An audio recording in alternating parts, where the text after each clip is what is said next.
Welcome to the Rim Break Rodeo. We hope this video helps.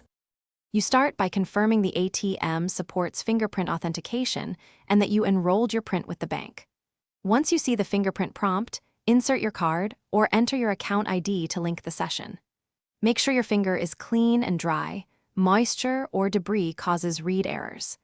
Place the finger flat on the sensor, align it as you did during enrollment, and hold still for a second. This consistent positioning helps the algorithm match ridge patterns accurately and quickly. Once the sensor accepts initial contact, follow the ATM prompts to capture the fingerprint properly. You may be asked to lift and replace the finger or rotate slightly to register different contact points. This improves match confidence. Watch the progress indicator or listen for the confirmation tone so you know when the read is complete. Keep your hand steady and relaxed. Tension changes skin texture and reduces accuracy.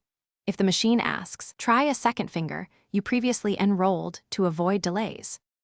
After a successful match, you will be prompted to confirm your identity and choose the transaction. Proceed as you normally would. Make sure the ATM displays a logout or session-ended message before walking away and retrieve your card if used. If the fingerprint fails repeatedly, 3 attempts is common. Switch to the card and PIN to finish the transaction, then contact your bank to re-enroll or to check sensor cleanliness. A quick troubleshooting tip: gently clean the sensor with a soft, lint-free cloth and retry. Thanks for watching. Consider subscribing if we helped you.